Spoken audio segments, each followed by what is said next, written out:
Akouma, oui, très rapidement, on s'intéresse à ce report qui a été décidé, en tout cas proposé. Je ne sais pas si c'est elles qui ont décidé ou si c'était une proposition, mais si on s'en tient à communiquer talibé, c'est elles qui ont décidé du report de la session inaugurale du cadre de dialogue. Et cela intervient au moment où la CEDEAO est présente doublement à Conakry. D'une part, à travers son médiateur qui est de retour, et d'autre part, à travers cette mission technique pour évaluer le chronogramme de la transition. D'où qu'il vienne, ce report est salutaire et il est sage. Ouais. Je pense que pour dialoguer, il faut réunir tout le monde. Mais est-ce que c'est aux facilitatrices de reporter cette session inaugurale? J'ai dit d'où qu'il vienne, ouais. C'est un report que je qualifie de très sage et ça permettra aux uns et aux autres de mieux se préparer pour aborder les joutes, et puis ça permettra également, si vous voulez, à nous citoyens de mieux comprendre quel est le processus qui est en cours de mise en œuvre. Ouais. Je vais vous lire ce passage talibé. Ce report traduit la volonté exprimée par les facilitatrices et acceptée par le CNRD et le gouvernement de mobiliser l'ensemble des acteurs sociopolitiques autour de la table du dialogue inclusif pour une transition apaisée. Voilà, c'est la raison. En tout cas, ce qui est officiellement mis sur la table, c'est que les facilitatrices, en accord bien entendu avec le CNRD et le gouvernement, veulent, par ce report, travailler à mobiliser tout le monde.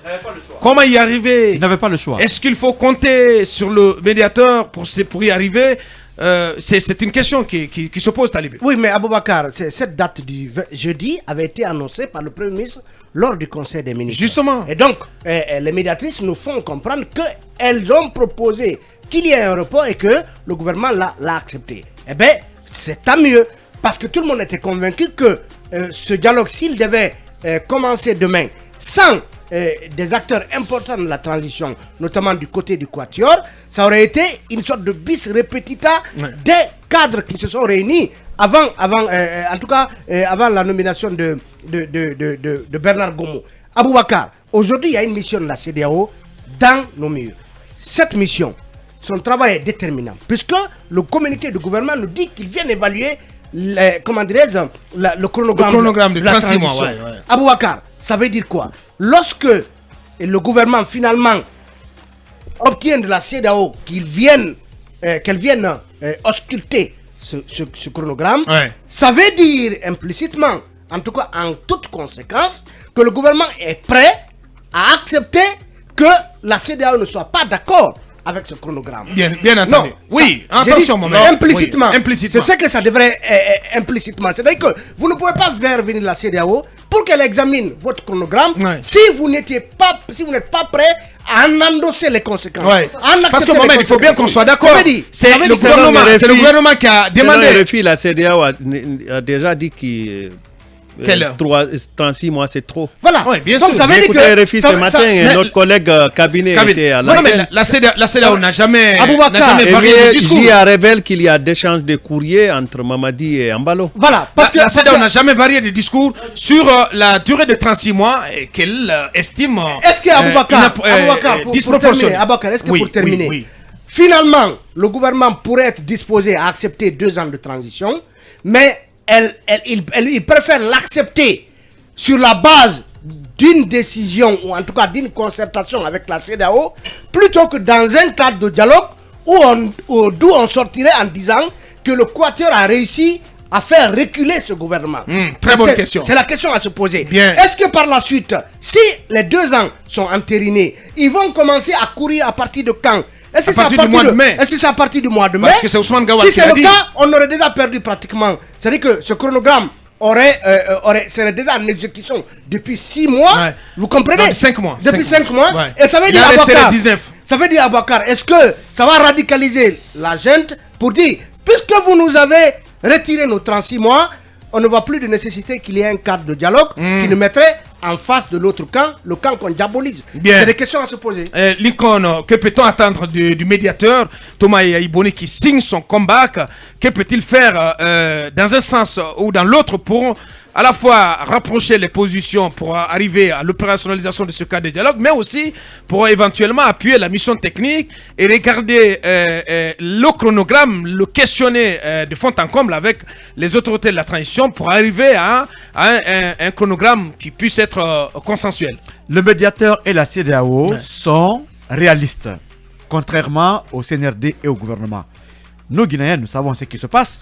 On ne parle pas de dialogue. C'est un monologue qu'on préparait, parce que tout s'est préparé avec ceux qui sont d'accord, en tout cas avec le gouvernement. Qu'est-ce qu'ils allaient se dire? Et aujourd'hui, cela donne un peu de raison à ceux-là qui étaient réticents par rapport au dialogue. Il faut vous rappeler que le choix de ces femmes-là, c'était une tactique de guerre. Nous sommes avec des militaires. On envoie les femmes. Tactique de guerre. Oui, on envoie les femmes et avec les femmes, tout peut être possible. Donc on se sert des femmes. Mais bien sûr, cela nous est arrivé lorsqu'on s'est levé contre la hack ici à un moment donné. Et c'était des gendarmes qui étaient venus pour sécuriser. Vous vous rappelez très bien de cette manifestation. Donc ce qui a été fait. Mais très malheureusement, le RPG était au pouvoir, connaît les tactiques. Le FDG et les autres étaient à l'opposition. Donc ils sont plus expérimentés que les militaires au pouvoir. Donc aujourd'hui... Selon toi? Oui, aujourd'hui la CEDEAO comprend ce qui se passe en Guinée, et c'est pourquoi on vient au secours de la Guinée, et c'est pas le gouvernement qui va dire le contraire. Bien, Mohamed Kababa, cabinet Mamadouri. Le schéma diplomatique qui a été mis en place sur son bon... Schéma diplomatique. Oui, le schéma diplomatique. Voilà ce qui va se passer. Les 10 étapes clés. Ce qui pourrait se passer. Ce qui pourrait se passer. Bien, Mohamed. Les 10 étapes clés de la transition seront débattues. Donc vous nous prononcez la sentence déjà. Non, les 10 étapes clés seront débattues clairement. Ouais. On prouvera à la CEDEAO la nécessité d'organiser de faire ces 10 étapes. On expliquera. Non, on va les convaincre de le faire. Eux, le gouvernement, bien sûr. Et la CEDEAO acceptera. Oulala, toi et moi, oui, la CEDEAO acceptera le plan qui sera mis en marche. Maintenant, l'autre problème. C'est le même plan. Même si vous faites descendre l'ange Gabriel, de l'autre côté, le Quatuor, ils vont toujours saboter ce dialogue. Je vous dis, ils vont pas le faire. Ils sont dans le nihilisme. Et ils veulent pas que la Guinée bouge. Hein. Ils veulent pas que la Guinée bouge. Non, ça, je vous dis. Hein. Pas du tout. Et ils veulent pas que la Guinée bouge. Ceux qui sont au pouvoir ne sont pas légitimes. Non, je vous. Non, ceux qui sont au pouvoir ne parlent pas au nom des Guinéens. On a prêté serment. Ils sont là par la voix des armes. Merci à tous les deux. Ce sont tes amis politiciens, oui, bien des sûr. acteurs politiques qui sont là en prêter serment. C'est la bonne qui dirige. On veut la démocratie. Le CNRD fera c'est 36 mois. Une année déjà consommée, plus 2 ans, ça fait 36. Et il faut calculer le bonus. Souffrons d'accepter cela. Oui, il y aura encore bonus parce qu'il y aura un glissement. Merci. Le schéma est déjà mis en place. On va l'accepter. Bien, allez-y, cabinet, voilà, qui a signé cette tribune ce matin. Voilà, la CEDEAO se veut complète. Hein. Elle se veut complète puisqu'elle a été sollicitée par le gouvernement à venir questionner justement le chronogramme. C'est dire donc, comme Talibé l'a dit, que le principe du contradictoire est accepté.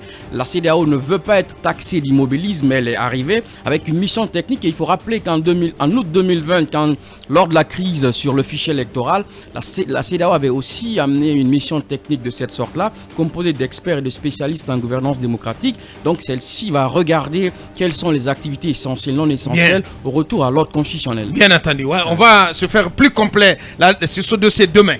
Mamadouri, en 30 secondes. Un seul mot ou une seule phrase. La Guinée ou le grand bal des hypocrites. Peut-être ça sera le titre d'un livre. Bien, voilà, parce qu'il va se mettre à l'écriture. Oui, cette info sur cet enfant. J'ai quand même oublié, parce qu'on m'avait saisi depuis hier nuit, qu'une famille a recueilli un enfant, un petit garçon. Très bien. Du nom de Mamadou Djoul de Camara. Il se rappelle du nom de son papa qui est Abou. Donc, l'enfant est recueilli par M. Diallo de Diari. Si vous voulez, M. Diallo m'a autorisé à donner son téléphone. Très bien. Dans la mesure où la famille nous écoutait. Le téléphone de M. Diallo est le 622 12 74 05. 622 12 74 05. Monsieur Diallo Diari habite à côté de la mosquée Sissavané, c'est à côté de la radio Bonheur FM. Bien. Et le petit qu'il a recueilli s'appelle Mamadou Djoul de Camara, qui serait le fils de Abou Camara. Bien, voilà, c'est ça l'intention des parents de ce jeune garçon qui a été recueilli par ce monsieur dont on vient de donner l'adresse à l'antenne. l'antenne, ici en direct. Ça n'est terminé pour ce numéro. Grand merci à tous les 6, à tous les chroniqueurs. Grand merci également à nos équipes techniques en régie et à la transmission. Ibrahim Baben Diallo et Wali Design ont piloté cette émission à la technique et sur le live streaming. Derrière nous, toute l'équipe du débat en langue soso d'Intégré avec au contrôle Ousmane Tolo Bangoura, le meilleur. Demain, on se reprend. Au revoir. Vous avez Mirador, la grande messe de l'investigation journalistique, la plus grande tribune politique de la Guinée.